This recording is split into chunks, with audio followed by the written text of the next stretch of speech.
Okay, then we go into the examples. Look at this question.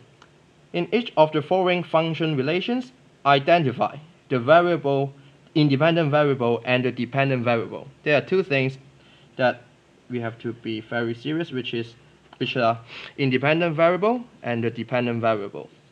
Okay, look at question 1. Circumference of a circle is a function of the radius r of the circle.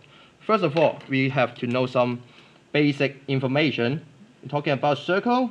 What's its circumference? It's right here. The length of the circle. Okay? It's stating here circumference is L, so this is L. And other variable which is radius, R. Radius is right here from the center, and then you drag a line to any arc, any point of arc, then you got this is R. Okay?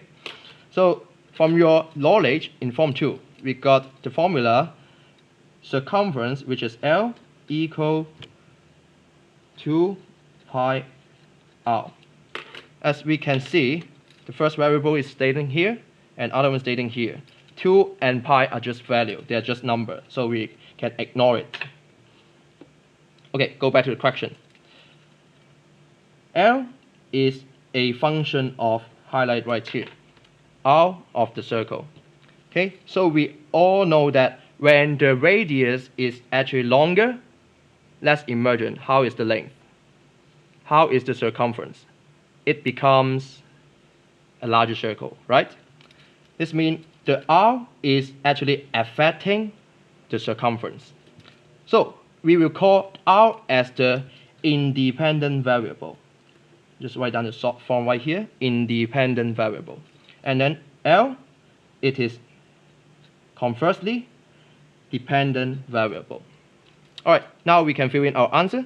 Independent variable is R, and then dependent variable is L. Okay, when you're handling this kind of question, basically you got the skill, which is these keywords is a function of. Look at question 2. Ada's salary tax payable T. T is a function of her monthly income S, which means the words just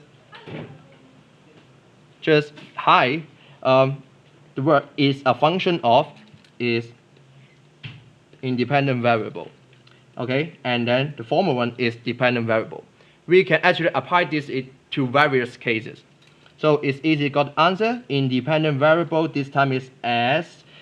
Her monthly income is affecting how much tax that she has to pay. So dependent variable is T. Okay, we move on. Look at the question. Each of the following diagrams show a relation between x and y. Okay, the value of x and y. Determine whether y is a function of x. First of all, know this command term is important. Determine. So our answer should be either yes or no. Whether y is a function of x. Do you feel familiar with this term? Is a function of. Look at the previous question. We also highlight this part. When we have two variables, the one which is after in is a function of, then we call it as independent variable, and the former one we call it as dependent variable. Okay, after we define clearly what the question is asking, we go to the example. Question 3. For each of the variable x, there is, let's have a look. When x is 1, y is 2. X is 2, y is 3. When x is 3, y is 1. For each of the value of x, there is 1 corresponding value of y. So we call this function, we call this example as a function. Okay, y is a function of x. Question 4.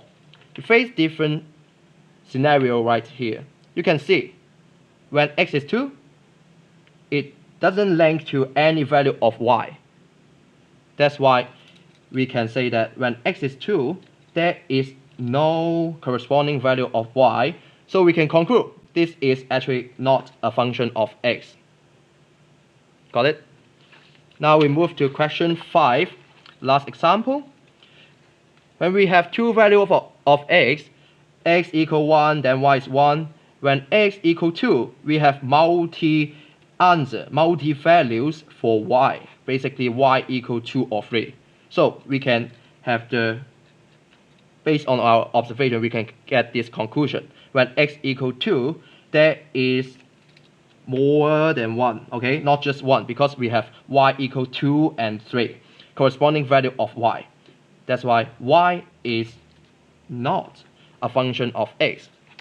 Based on the examples right here, you can see question 3, only this scenario may come up a function, but question 4 and 5, they are not the function. Okay? For the rest of the question, you can try it. We use the similar concepts. That's it for today.